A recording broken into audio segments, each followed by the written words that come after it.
పశ్చిమ బెంగాల్లోని న్యూజిల్ పైల్ గురులో 2 రైళ్లు ఢీకొన్నాయి. గూడ్స్ రైలును కాంచనజంగా ఎక్స్ప్రెస్ ఢీకొన్న ఈ ఘటనలో పలువురికి గాయాలయ్యాయి. ఇక ఈ ప్రమాదంలో 4 మృతి చెందినట్లు తెలుస్తుంది. అయితే ఇంకా మృతుల సంఖ్య పెరిగే ఛాన్స్ ఉంది. పలువురికి తీవ్ర గాయాలయ్యాయి. సమాచారం అందుకున్న రెస్క్యూ సిబ్బంది, పోలీసులు సంఘటన స్థలానికి చేరుకుని సహాయక చర్యలు చేపడుతున్నారు. క్షతగాత్రులను ఆసుపత్రికి తరలించి చికిత్స అందిస్తున్నారు.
అగర్తల నుంచి వస్తున్న 13174 కాంచనజంగా ఎక్స్ప్రెస్ న్యూజిల్ పై గురి స్టేషన్ కు సమీపంలోని రంగపాని ప్రాంతంలో గూడ్స్ రైలును ఢీకొన్నట్లు కతిహార్ డివిజన్ రైల్వే మేనేజర్ తెలిపారు.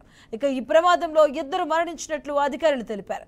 2 ట్రైన్లు ఒకే ట్రాక్ పై రావడంతో ప్రమాదం జరిగినట్లుగా చెప్పారు. ఇక ఈ ఘటనతో పలు రైళ్లను దారి మళ్లించినట్టు తెలియజేశారు. ప్రస్తుతం ఘటనా స్థలంలో సహాయక చర్యలు కొనసాగుతూ ఉన్నాయి. ఇక ఈ ప్రమాదంపై రాష్ట్ర సీఎం ఆరా తీశారు. గాయపడ్డ వారికి మెరుగైన వైద్యం అందించాలని అధికారులను ఆదేశించారు.